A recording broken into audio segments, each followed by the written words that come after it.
So this is Capstone 1. Boeing Helena 1 was the project name. Um, so our project was to design a fixture for the swivel arm of a Boeing 767. This is a swivel arm. It consists of very complex geometries. This picture was grabbed from internet. The Boeing has proprietary information, so they don't we're not allowed to take pictures of the actual part, so this was the only picture we could find. Um, they needed to perform honing and bushing installment on this part right here. The difficulty is that the bushing and honing is done on holes that are not perpendicular to each other or in any way easy to um, get to. So as of right now, they have these wooden blocks that they clamp the part down to that puts it in the position it needs to be in to perform these operations. So our job was to design a fixture that held it into these particular positions that they needed it in. So level 1 requirements, we went up to Boeing Helena and they gave us details of what they wanted. So we had to hold the part securely and safely for these operations.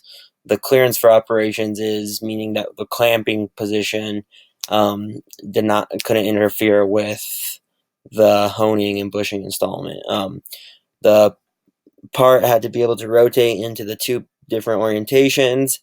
The fixture had to be able to move up and down 2 to 4 feet, and the fixture had to move around the shop floor. So our background research we were able to do only after we went up there to visit, because initially we didn't have any information that would allow us to move forward with background research. Once we visited with them, talked to the assembly people that work on this part, we found out that they needed this height adjustment. So we were looking into several different possibilities, but we went with a scissor lift table. This is due to the fact that it's economical. It meets the requirements for our heights from 2 to 4 feet. So then after that, also same thing with clamping. We looked at a few different mechanisms. We decided to go with a mechanical clamping due to the fact that it's a very repeatable process, that the clamping mechanism, and it wouldn't scratch our part, and it could hold the weight that we needed it to hold. So then our rotation to get our part into the positions we needed to, we decided to go with a Herf joint, because same thing, it was very repeatable and it was easy to secure in place. So this was our final design right here. This is our Herf joint. This is our clamping mechanism. This is our bushing housing, which is attached to the scissor lift table. Then, so with this cam lever, you open the Herf joint, unlocks. This part moves in this direction, and you can rotate this part right here into or this configuration or this configuration. So you clamp the part to this surface right here. This is the back of the clamp. This is the washer that goes on the other side of the part. So you bolt it down with this bolt. This pin right here is for clocking purposes, so that you can always mount the part in the same exact position.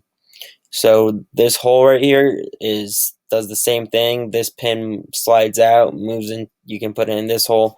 This is due to the fact that there's a left and a right side swivel arm, so they're just a mirrored object. So all you have to do is pull this pin out and put it in this hole, depending on what part you're working on. So then after that, once you put your part on here, like I said, you can release the cam, move it into the orientation that you want it to. So that was just to get into the two main orientations with the angles that they requested, because this interface right here isn't completely 90 degrees to this axis. It's slightly off axis.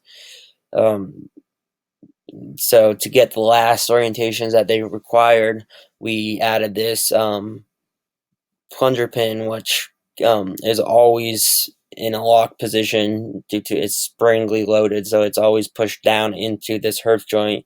And release it, all you have to do is twist it and pull it up.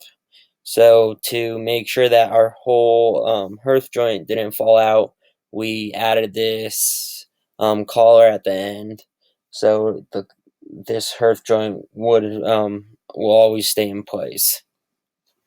So our manufacturing plan was Boeing requested that we give them all of our parts, or give them a list with all of our parts, and they would order the parts that we needed to buy and CNC the parts that we needed to make. So for our analysis, we went with we brought our CAD model from SolidWorks into ANSYS, which is a program that does a lot of different types of testing. We just did static loads. So our part weighs 60 pounds, but we added 20 pounds to account for the fact of the honing and bushing installment would add 20 pounds to the overall weight. And then so we calculate our moment to be 480 pounds an inch, which was due to the fact that where we're clamping our part from isn't at the center of gravity, so you have to add that moment arm where the clamping part is to the center of gravity of our part. So then after we decided that, we did our analysis on the whole part. You have to decide a fixed what fixed body is, so what body doesn't move, which was we fixed where the bolts were. With our bearing housing fixed, we applied a downward force to this face and a moment to this face. So we got max stresses to be 27 ksi and a max deformation of 0.021 inches. So right now we're beginning of December. So we're right at this first bullet point, which is turnaround material part list to Boeing. So we're going to send our material list up to Boeing, and we are going to stay on top of them to make sure that they order these parts and manufacture the parts that we need. So then when we come back from winter break, we have a production readiness review, which is just to make sure that we have all of the required parts and we're ready to build our first prototype. Once we get this checked off, we have prototype rollout, which is just basically having the whole prototype built. Technical addendum is going over all of your steps you've taken up to get to that point. Make sure that everything's in order. And then design fair, which is the review of your final design and to see if your prototype is actually functional. Thank you for watching.